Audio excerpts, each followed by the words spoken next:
आत्ताच्या राज्यसेवा मुख्य परीक्षेमध्ये आयोगाने आपल्याला भारत आणि मालदीव यांच्या आंतरराष्ट्रीय संबंधाविषयीचा हा प्रश्न आपल्याला विचारलेला होता. प्रश्न असा आहे, मागील 3 वर्षातील मालदीवमधील राजकीय घडामोडींवर भाष्य करा. त्या भारतासाठी हानिकारक ठरू शकतात काय? त्यासाठी उपाययोजना सुचवा. हा प्रश्न आपण वाचलेला आहे, परंतु हाच प्रश्न जेव्हा आपण एक्झाम हॉलमध्ये वाचत असतो त्यावेळेसची सिच्युएशन ही वेगळी असते. पहिल्यांदा 5 मुद्दे लक्षात घेणं गरजेचं आहे. की पहिला मुद्दा असा की प्रश्न सरसकट वाचायचा नाही. प्रश्न सरसकट जसा मी सुरुवातीला वाचला तसा सरसकट वाचायचा नाही. दुसरा मुद्दा असा की आता प्रश्न वाचलेला आहे तर त्यानंतर लगेच प्रश्नाचे उत्तर लिहायची घाई करायची नाही.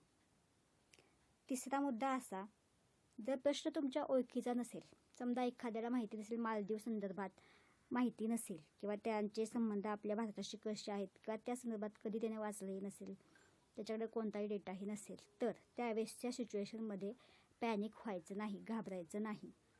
पुढचा मुद्दा असा आहे की जो प्रश्न येईल, प्रत्येक प्रश्न, जो नेक्स्ट प्रश्न येईल तो नेक्स्ट प्रश्न किंवा जो नवीन प्रश्न आहे तो एक न्यू जर्नी म्हणून वाचायचा. म्हणजे आधीच्या प्रश्नाचं जे काही इम्पॅक्ट असेल, जर एखादं उत्तर व्यवस्थित नसेल लिहिलेलं तर त्याचा परिणाम पुढच्या प्रश्नावर पडू शकतो. त्या संदर्भात विचार करायचा नाही. तसा जो काही परिणाम आहे तसा पडू द्यायचा नाही. प्रश्न वाचायच्या आधी दीर्घ श्वास घ्यायचा आणि त्यानंतर प्रश्न वाचायला सुरुवात करायची. आता प्रश्न कसा वाचायचा हे तुम्हाला मी डेमोनी दाखवते. ठीक आहे. प्रश्न वाचत असताना सुद्धा 5 गोष्टी महत्त्वाच्या आहेत. आता त्या कोणत्या ते आपण पाहूयात. प्रश्न पहिल्यांदा वाचूयात. मागील 3 वर्षातील, आपल्याबरोबर पेन असणार आहे. पेन वाचत असतानाच अंडरलाईन करून घ्यायचे महत्त्वाच्या शब्दांना, कारण इथे आपल्याला प्रश्नाची डिमांड काय आहे हे आधी समजून घेतलं पाहिजे आणि त्यानुसार आपलं उत्तर व्यवस्थितपणे प्रेझेंट करणं गरजेचं असते. प्रश्न वाचूयात. मागील 3 वर्षातील मालदीवमधील राजकीय घडामोडींवर भाष्य करा. त्या भारतासाठी हानिकारक ठरू शकतात काय? त्यासाठी उपाययोजना सुचवा. उत्तर आपल्याला लिहायचं आहे 250 शब्दामध्ये. मार्क्स आहेत 15. हाच प्रश्न आपण इंग्लिशमध्ये वाचणं तितकंच गरजेचं आहे, कारण काही शब्द म्हणजे त्याला आपण टेल एंड म्हणतो. जसे की हे कमेंट हा जो शब्द आहे, ह्या शब्दावरती पूर्ण त्याचं रिप्रेझेंटेशन, त्या प्रश्नाचे जे उत्तर आहे त्याचं रिप्रेझेंटेशन असणार आहे किंवा त्या शब्दानुसार ते उत्तर आपल्याला मांडायचं आहे की त्यामध्ये चर्चा करायची आहे, पॉझिटिव्ह निगेटिव्ह पॉईंट्स मांडायचे आहेत की नाही, हे ह्या शब्दावरून कळतं. ठीक आहे. पुढचा मुद्दा असा आहे की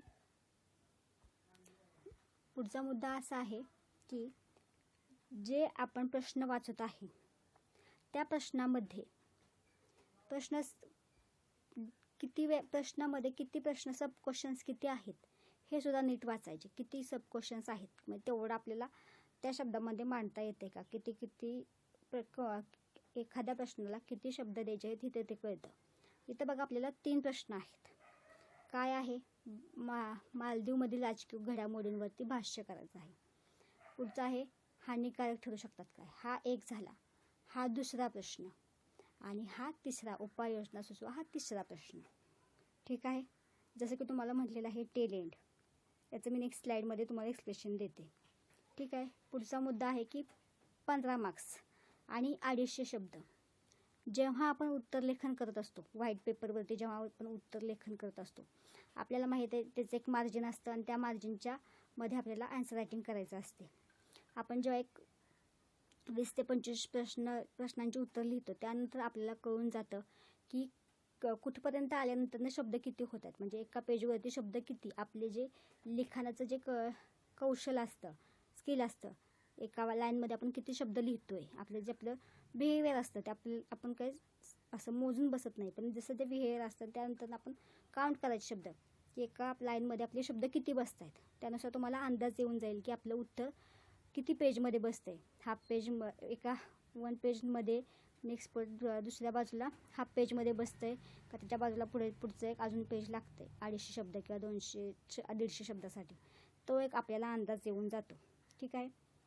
पुढचा मुद्दा की त्यानंतर आपल्याला ब्रेनस्टॉर्मिंग करायचं आहे. आता हे ब्रेनस्टॉर्मिंग म्हणजे काय, तर आपल्याजवळ आता ह्या विषयात इथं प्रश्न काय आहे, मालदीवमधील राजकीय घडामोडी. ठीक आहे. आपल्याला पहिला शब्द काय दिसतोय, मालदीव. आता आपल्याला माहीत आहे भारत, भारता शेजारी आपल्याला मालदीव आहे. खाली नैऋत्य दिशेला मालदीव हा देश आहे, आपल्याला माहीत आहे. आता ह्या मालदीव आणि भारताबद्दल आपल्याला जे काही त्यांचे संबंध असतील त्या संबंधामधील काही डेटा, फॅक्ट्स किंवा माहिती कुठली आपण करंट अफेअर्स वाचत असताना वाचली आहे का, ह्या गोष्टी आठवत आहेत का, किंवा त्या संदर्भातले एक्झाम्पल्स किंवा काही नोंदी आपण नोट्समध्ये लिहून ठेवलेल्या आहेत का, जशा मी माझ्या नोट्समध्ये लिहिलेल्या होत्या, त्याचा मी वापर माझ्या उत्तर लेखनामध्ये केलेला आहे. तर त्या गोष्टी आठवत आहेत का, त्या संदर्भात आपण ब्रेनस्टॉर्मिंग करायचं. ठीक आहे. आणि त्यानंतर प्रेझेंटेशनवरती भर द्यायचा. आता तो कसा तर आपण पाहूयात, 1 बाय 1 एक गोष्ट पाहूयात. ठीक आहे. पहिल्यांदा आपण काय केलं, प्रश्न वाचला, प्रश्नाचे भाग केले की आपल्याला तीन उपप्रश्न आहेत की आपल्याला भाष्य करायचे राजकीय घडामोडींवर, त्यासाठी ते भारतासाठी हानिकारक ठरू शकतात का, हा एक प्रश्न, आणि उपाययोजना. आता आपल्याला माहीत आहे आपण उत्तर लिहित असताना आपल्याला पहिल्यांदा इंट्रोडक्शन लिहावं लागतं, त्यानंतर बॉडी असते आणि त्यानंतर ना कन्क्लुजन. हा आपल्याला एक फ्लो असतो. आता हा फ्लो लिहित असताना आता ह्यामध्ये पहिलं जे इंट्रोडक्शन आहे, ह्या इंट्रोडक्शनमध्ये तुमचं ह्या 3 आपण मार्क्स केलेल्या गोष्टी आहेत, राजकीय घडामोडी, हानिकारक गोष्टी आणि उपाययोजना. ह्याचं एक मिळतं जुळतं स्वरूप आपल्याला इंट्रोडक्शनमध्ये टाकणं, एका एवढ्या सगळ्या गोष्टींचं एक मर्ज करून असं एक व्यवस्थित असलेलं स्टेटमेंट एक बेस्ट इंट्रोडक्शन असू शकते. किंवा आपण जेव्हा करंट अफेअर्समध्ये एखादी माहिती वाचतो तर त्या माहितीनुसार सुद्धा आपण इंट्रोडक्शनचा पार्ट सुरू करू शकतो. आणि पुढे बॉडीमध्ये जे आपण ब्रेनस्टॉर्मिंग केलेलं आहे त्या गोष्टी बॉडीमध्ये टाकू शकतो आणि कन्क्लुजनचं तुम्हाला सांगते मी पुढे. ठीक आहे.